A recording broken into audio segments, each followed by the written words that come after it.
Je m'appelle Axil. J'étudie à l'école d'ingénieurs Polytech Lille. Aujourd'hui, je pars à la découverte des 3 projets lauréats du Grand Prix national de l'ingénierie. Et dans cet épisode, je rencontre les ingénieurs d'Ekiom qui ont développé une feuille de route de décarbonation pour le compte de leurs clients EuroAPI.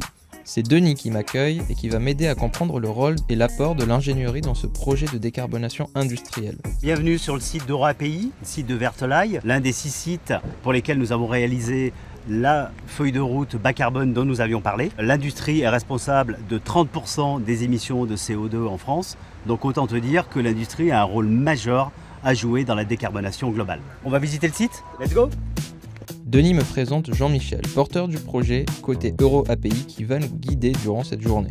EuroAPI, qui est une jeune société européenne de production de principes actifs, s'est engagée dans une démarche forte de responsabilité environnementale. Aujourd'hui, nos axes principaux sont de réduire notre consommation d'énergie, de baisser de 30% nos émissions de carbone à l'horizon 2030, d'avoir 100% de nos sites certifiés ISO 50001 d'ici fin 2023. Comment l'ingénierie permet de répondre à la décarbonation en améliorant l'existant? L'ingénierie, elle est partout. C'est un gros centre de compétences nécessaire pour accompagner des industriels dont le core business est plutôt de produire. La première étape a été de reprendre un maximum d'informations sur les différents sites qu'on a visités, de s'organiser avec les sites pour le moins les déranger possible dans leur production. Donc les premières phases, c'était vraiment de comprendre comment étaient produites, distribuées et utilisées les utilités.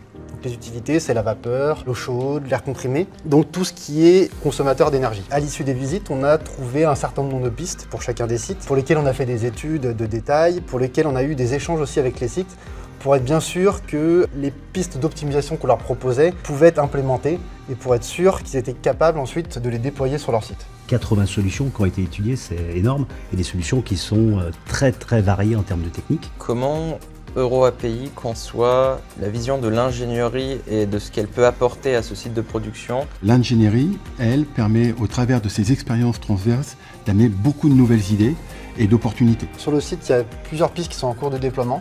Une piste notamment sur le déploiement de panneaux solaires et une autre qui est en cours d'étude par Guillaume, qui est le responsable énergie et maintenance, que je te propose qu'on aille voir directement.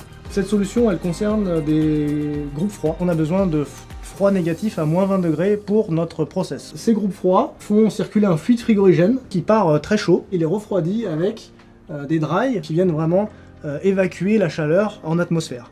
Et donc au lieu d'évacuer cette chaleur-là, on pourrait venir récupérer cette chaleur en amont pour venir préchauffer des locaux. Une fois qu'on a mis en place la solution, on aura des tuyauteries qui vont aller directement dans les locaux pour les chauffer, et dans ce cadre-là, effectivement, on pourra envisager de mettre à jour la supervision pour ajouter les consignes de température souhaitées, pour ajouter les retours de température et s'assurer que le fonctionnement global de l'installation ne met pas en péril la partie process. Donc il y a une vraie récupération des données qui est mise en place. Bien sûr, dans le cadre du dimensionnement, on va venir récupérer les données existantes, s'assurer que c'est possible, et puis une fois que le projet est réalisé, on vient rajouter de la donnée complémentaire pour vérifier que les économies réalisées sont bien celles escomptées. Les installations, il ne faut pas qu'elles soient mises et qu'elles soient oubliées. Donc du coup, l'objectif, c'est vraiment de les instrumenter pour permettre de les maintenir et de maintenir cette performance-là sur le long terme. Et donc d'avoir les économies d'énergie et d'émissions de CO2 auxquelles on s'attendait.